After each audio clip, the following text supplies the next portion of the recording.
Dakaras dar prasideda tik už poros dienų. Dabar yra gruodžio 30, penktadienis. Jo.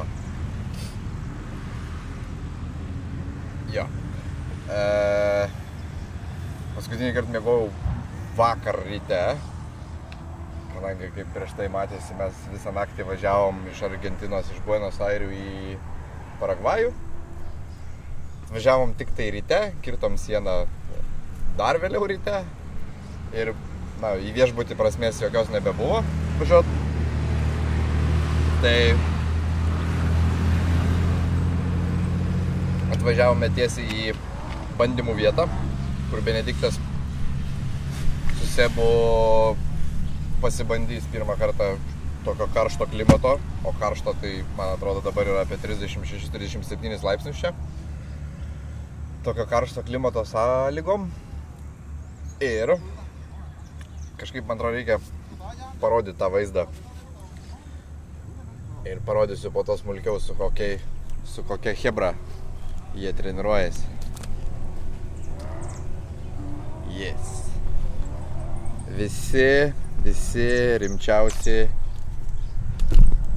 Toyotas vairuojantis vyrai.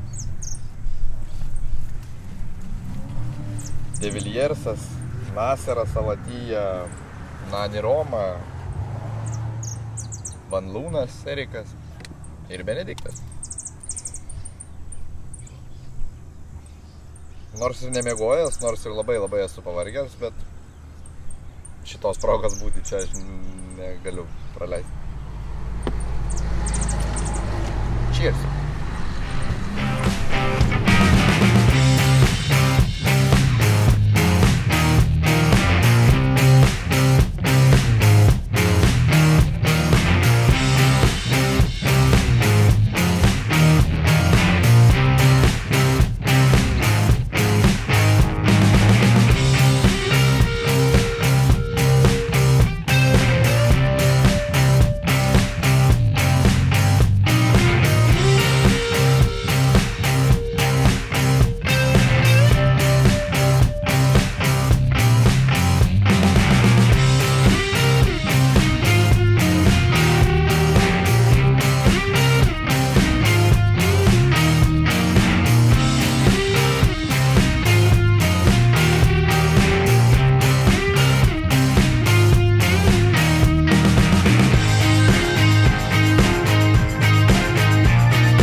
Baigės testai, atvažiavom į vieną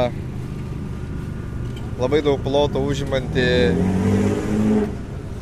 naosą.